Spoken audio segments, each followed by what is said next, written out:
મેં નહોતું વિચાર્યું કે જ્યારે આવી રીતે હું ઢોસા બનાવીશ તો બધાને બહુ જ ગમશે અને ખાવામાં આટલા ટેસ્ટી અને આટલા ક્રિસ્પી લાગશે કે મેં વિચાર્યું જ નહોતું. આમ જનરલી તો ઢોસા જલ્દીથી પોચા થઈ જાય, પણ જ્યારે મેં આવી રીતે બનાવ્યું તો એ ખરેખર એકદમ ક્રિસ્પી કડક રહ્યા અને ખાવામાં પણ બહુ ટેસ્ટી રહ્યા. અને મેં મારા છોકરાઓના લંચ બોક્સમાં પણ આપ્યું હતું, તો એ લોકોને લંચ બોક્સમાં પણ ખાવાની મજા પડી. તો ચલો જઈએ આપણે રેસીપી તરફ. આ રેસીપી બનાવવા માટે સૌપ્રથમ આપણે 2 વાટકી જેટલું સોજી લેવાની છે. આપણે ઘરની કોઈ બી વાટકીનું માપ આમાં લઈ શકીએ છીએ. અને 1 વાટકી જેટલું આપણે ચોખાનો લોટ લેવાનો છે. આપણે કોઈ બી વાટકીનું માપ લઈએ, પણ માપ આપણે આ જ રાખવાનું છે. 2 વાટકી સોજી અને 1 વાટકી જેટલું ચોખાનો લોટ. વાટકી નાની હોય કે મોટી એ તમારા પર ડિપેન્ડ છે. હવે આપણે આમાં 1/4 ચમચી જેટલું આપણે શુગર એડ કરવાની છે. બહુ શુગર નથી એડ કરવાની, થોડીક જ એડ કરવાની છે, જેથી જે આપણે ઢોસા બનાવીએ એની અંદર બહુ જ સરસ ટેસ્ટ અને ક્રિસ્પીનેસ આવે. હવે આપણે એને ક્રશ કરી દઈશું. 2 થી 3 વાર આપણે મિક્સર ચાલુ બંધ કરીએ એટલે એ સરસ રીતે ક્રશ થઈ જાય. જો કંઈક આવી રીતે એકદમ પાવડર ફોર્મ જેવું થઈ જશે. હવે આપણે એને એક એરટાઇટ કન્ટેનરમાં કાઢી લઈશું, જેથી આપણને જ્યારે બી ઢોસા બનાવવા હોય ત્યારે ઇન્સ્ટન્ટ ઢોસા બનીને રેડી થઈ જાય. અને જ્યારે બી આપણને ઇન્સ્ટન્ટ નાસ્તો બનાવવો હોય ત્યારે આપણને ચિંતા કરવાની જરૂર નહીં. બસ એને 5 મિનિટ પલાળીએ એટલે રેડી થઈ જાય. તો આવી રીતે તમે એરટાઇટ ડબ્બામાં પણ આને રાખી શકો છો. હવે આપણે એક બેટર પલાળવા માટે 2 વાટકી જેટલું એ આપણે મિક્સર લઈ લઈશું. અને 1 વાટકી જેટલું આપણે દહીં લઈશું. દહીં બહુ આપણે મોડું નહીં, સહેજ ખાટા પડતું હોય એવું દહીં લેવાનું. અને એને બધાને હવે મિક્સ કરી દઈશું. દહીં જેટલું બને એટલું ઘરનું લેવાનું, જેથી એનો ટેસ્ટ સારો આવે. બહારનું દહીં બહુ વધારે પડતું ખાટું હોય કાં તો બહુ વધારે પડતું મોડું હોય, અને ઘરનું દહીં જે હોય એ એકદમ સરસ આવે. એટલે હવે આવી રીતે આપણે મિક્સ કરી દેવાનું. અને 5 થી 10 મિનિટ માટે આપણે એને ઢાંકીને સાઈડમાં મૂકી દેવાનું. હવે ઢોસાની અંદર જે સ્ટફિંગ આવે છે એની આપણે તૈયારી કરી લઈએ. અહીંયા મેં 2 થી 3 ચમચા જેટલું તેલ લીધું છે. તેલ તમે કોઈ બી લઈ શકો છો. હવે આમાં મેં ચપટી હિંગ એડ કરી છે.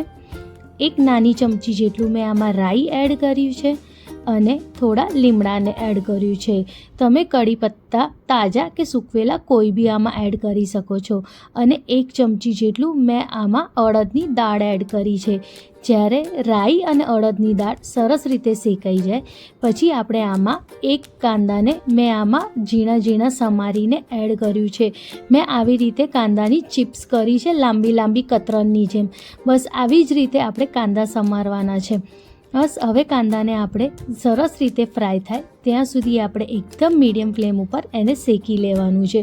આને આપણે ઢાંકવાની જરૂર નથી. ઢાંકીશું તો કાંદા જે છે એ પોચા થઈ જશે, પણ આપણે કાંદા આમાં સહેજ ક્રિસ્પીનેસ જેવા આવે એવા રાખવાના છે.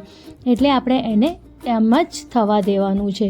જ્યારે એ થવા આવે ત્યારે આપણે આમાં 2 થી 3 લીલા મરચાં આપણા ટેસ્ટ મુજબ આમાં એડ કરવાનું છે. જેટલું તીખું ખાવા માંગતા હો એ પ્રમાણે આપણે આમાં લીલા મરચાંને એડ કરવાનું. હવે બધાને આપણે સરસ રીતે શેકી લઈશું. જ્યારે બધું શેકાઈ જાય પછી આપણે આમાં મસાલા કરી દઈશું. 1 નાની ચમચી જેટલું હલ્દી પાવડર, 1 નાની ચમચી જેટલું લાલ મિર્ચ પાવડર અને 1 નાની ચમચી જેટલું ધનિયા પાવડર. બધાને હવે આપણે સરસ રીતે મિક્સ કરી દેવાનું છે. જ્યારે બધું સરસ રીતે મિક્સ થઈ જાય પછી આપણે આમાં 4 બટેકા નાખવાના છે. એ બી મીડિયમ સાઇઝના, બહુ મોટી સાઇઝના નહીં. આમાં બટેકા આપણે હાથેથી આવી રીતે સ્મેશ કરીને જ નાખવાના છે.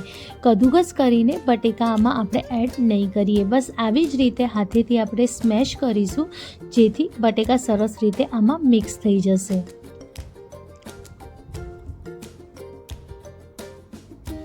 હવે બધાને આપણે સરસ રીતે મિક્સ કરી લઈએ.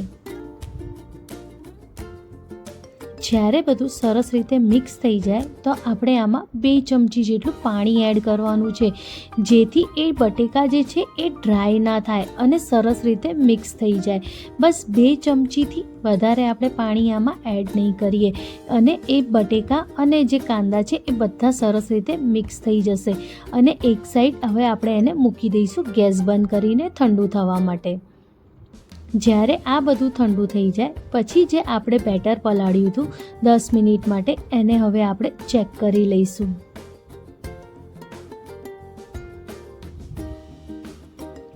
તમે જોઈ શકો છો કે બેટર કેટલું સરસ પલળી ગયું છે. હવે આપણે આમાં ટેસ્ટ મુજબ મીઠું એડ કરીશું અને 1/4 કપ જેટલું પાણી એડ કરીશું. બહુ બધું પાણી આપણે એડ નથી કરવાનું. પહેલાં આપણે 1/4 કપ જ એડ કરીશું, પછી જરૂર પડે તો આપણે બીજું પાણી આમાં એડ કરી શકીએ છીએ. પણ પહેલાં 1/4 કપ જેટલું જ પાણી એડ કરીને સરસ રીતે એને મિક્સ કરી લેવાનું.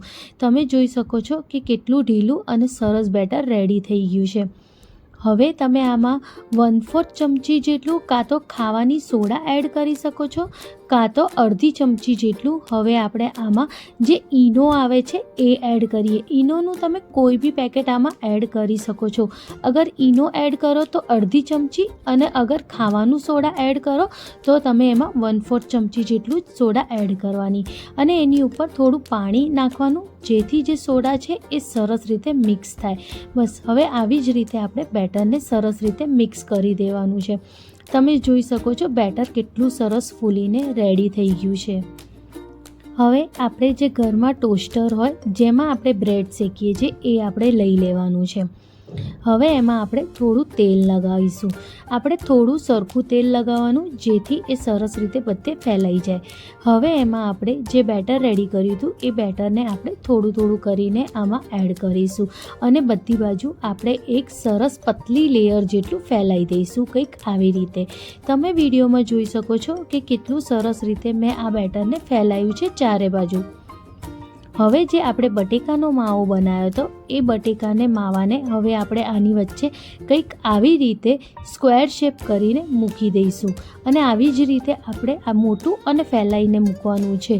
હવે એની ઉપર પણ જે બીજું બેટર છે એ પણ આવી રીતે આપણે નાખી દઈશું, જેથી આપણું જે ટોસ્ટર છે એ સરસ રીતે શેકાઈ જાય બે બાજુથી.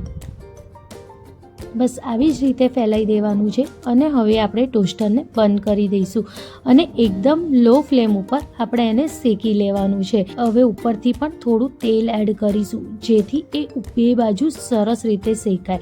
બસ થોડુંક જ તેલ એડ કરવાનું છે, બહુ તેલ પણ એડ નથી કરવાનું. બસ આવી જ રીતે આપણે બે બાજુ સરસ રીતે એકદમ લો ફ્લેમ ઉપર શેકી લઈશું. જો તમે જોઈ શકો છો કેટલું સરસ શેકાઈ ગયું છે અને એ જ્યારે શેકાય ત્યારે ખાવામાં પણ એટલા ક્રિસ્પી અને એટલા ટેસ્ટી લાગે છે. ખરેખર તમે આ રેસીપી એકવાર જરૂરથી ટ્રાય કરજો અને મને કમેન્ટ કરીને જરૂરથી જણાવજો કે તમને આ રેસીપી કેવી લાગી અને તમારા દોસ્તો સાથે પણ જરૂરથી શેર કરજો. મારા ચેનલ પર નવા હો તો મારી ચેનલને સબસ્ક્રાઈબ કરવાનું ના ભૂલતા. મળીએ આવી જ રીતે એક નવી અને સરસ રેસીપી સાથે. Thank you.